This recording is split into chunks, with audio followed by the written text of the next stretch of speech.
चीन अपनी हरकतों से बाज ही नहीं आ रहा। कभी मालदीव के साथ मिलकर चीन भारत से पंगा लेने की कोशिश करता है, तो कभी लद्दाख में घुसपैठ करने की कोशिश करता है। और अब चीन ने एक बार फिर ऐसी ही हरकत कर दी है, अरुणाचल प्रदेश को अपना अभिन्न अंग बताकर।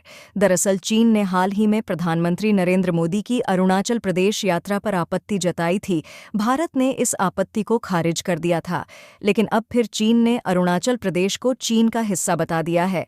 चीनी रक्षा मंत्रालय के प्रवक्ता ने कहा कि चीन इस क्षेत्र को जंगनान के रूप में मान्यता देता है। पीएम मोदी की यात्रा के बाद चीनी विदेश मंत्रालय के प्रवक्ता वांग वेनबिन ने कहा कि चीन ने भारत की ओर से अवैध तरीके से स्थापित तथाकथित अरुणाचल प्रदेश को कभी भी मान्यता नहीं दी। वेनबिन ने कहा कि चीन भारत सीमा का मुद्दा अभी भी हल नहीं हुआ है और भारत यहां मनमाने ढंग से डेवलपमेंट कर रहा है, जिसका उसे अधिकार नहीं। तिब्बत का दक्षिणी भाग चीन के क्षेत्र का एक हिस्सा है। अरुणाचल प्रदेश पर भारत के अधिकार को चीन कभी स्वीकार नहीं करता है और इसका दृढ़ता से विरोध करता है।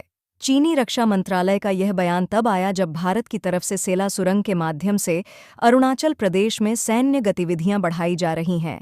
पीएम मोदी की यात्रा का जिक्र करते हुए चीन ने कहा कि भारतीय पक्ष की कार्रवाई सीमा पर शांति बनाए रखने के लिए अनुकूल नहीं है। बता दें कि पीएम नरेंद्र मोदी 9 मार्च को अरुणाचल प्रदेश गए थे और वहां 13,000 फीट की ऊंचाई पर बनी सेला सुरंग का उद्घाटन किया। यह सुरंग रणनीतिक रूप से महत्वपूर्ण है, क्योंकि यह सुरंग चाइना बॉर्डर से लगे तवांग को हर मौसम में कनेक्टिविटी प्रदान करेगी। इससे क्षेत्र में सैनिकों की बेहतर आवाजाही हो सकेगी। ये इतनी ऊंचाई पर बनाई गई है कि दुनिया की सबसे बड़ी बाई लेन सुरंग है। प्रधानमंत्री के अरुणाचल प्रदेश दौरे पर चीन की तरफ से जताई गई आपत्ति पर भारतीय विदेश मंत्रालय के प्रवक्ता रणधीर जायसवाल ने कहा था कि ऐसी यात्राओं पर चीन की आपत्ति वास्तविकता नहीं बदलेगी। अरुणाचल प्रदेश भारत का अभिन्न और अविभाज्य हिस्सा था, है और हमेशा रहेगा।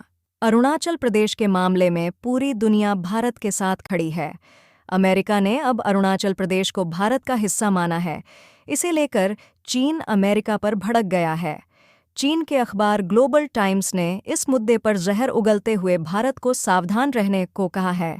बुधवार को दैनिक संवाददाता सम्मेलन में बोलते हुए विदेश विभाग के चीफ उप प्रवक्ता वेदांत पटेल ने कहा, संयुक्त राज्य अमेरिका अरुणाचल प्रदेश को भारतीय क्षेत्र के रूप में मान्यता देता है और हम एलएसी पर घुसपैठ या अतिक्रमण, सैन्य या नागरिकों की ओर से क्षेत्रीय दावों को आगे बढ़ाने के किसी भी एकतरफा प्रयास का विरोध करते हैं। चीन के ग्लोबल टाइम्स ने अब इस पर जहर उगला है। ग्लोबल टाइम्स ने एक ट्वीट में कहा, हमेशा की तरह अमेरिका एक बार फिर तथ्यों या अंतर्राष्ट्रीय कानूनों की अनदेखी करते हुए चीन के साथ विवाद करने वाले का समर्थन कर रहा है। अमेरिकी समर्थन केवल भारत के आत्मसंतोष को बढ़ावा देगा। इसका परिणाम यह होगा कि चीन और भारत सीमा पर स्थिति जटिल हो जाएगी। एक दर्शक के रूप में अमेरिका को तब लाभ मिलेगा, भारत सावधान।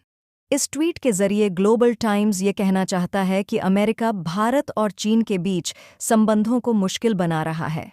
एलएसी पर भयंकर बवाल का दौर अब लगभग पास आ चुका है। भारत यह तय करके बैठा है कि जब तक एलएसी का विवाद सुलझेगा नहीं, तब तक चीन के साथ राजनीतिक स्तर पर संबंधों का विस्तार होना मुश्किल है। हालांकि चीन की तरफ से बार बार कहा गया कि भारत को सीमा पर विवाद और राजनीतिक संबंधों को अलग रखना चाहिए, लेकिन भारत अपने पक्ष को लेकर क्लियर है। भारत और चीन के बीच गतिरोध खत्म करने के लिए WMCC यानी working mechanism for consultation and coordination की मीटिंग होने वाली है। सूत्रों के मुताबिक ये मीटिंग 27 मार्च को हो सकती है। डिप्लोमेटिक स्तर पर मीटिंग होने की संभावना जताई जा रही है और उसके बाद फिर से यह तय हो जाएगा कि भारत और चीन की सेना मिलकर क्या तय करेगी। बता दें, मई 2020 लद्दाख में एलएसी पर भारत और चीन के बीच तनाव शुरू हुआ था, जो अब और भी ज्यादा गहराता जा रहा है। अभी एक महीने पहले ही भारत और चीन की सेना के बीच कोर कमांडर स्तर की मीटिंग हुई थी, लेकिन इसमें गतिरोध को खत्म करने के लिए कोई निष्कर्ष नहीं निकल पाया था, क्योंकि एक पॉइंट को लेकर भारत और चीन अपने अपने पक्ष के साथ खड़े हैं, जिससे दोनों के बीच विवाद जारी है। दोनों देशों के सैनिक अपने इलाकों में पीछे की तरफ बड़ी संख्या में तैनात हो चुके हैं। एलएसी पर बढ़ती भारतीय सेना की संख्या चीन को लगातार सिर दर्द दे रही है। अब देखना यह है कि चीन अरुणाचल प्रदेश पर अपने खोखले दावे को छोड़ता है या स्थिति को और जटिल बनाता है, क्योंकि भारत अब किसी के आगे न झुकेगा और न ही डरेगा। ये आज का भारत है, इसे अपने दुश्मन को मात देनी अच्छे से आती है। आज के वीडियो में बस इतना ही। यदि आपको वीडियो पसंद आया हो तो वीडियो को लाइक कीजिए और चैनल को सब्सक्राइब कीजिए। धन्यवाद।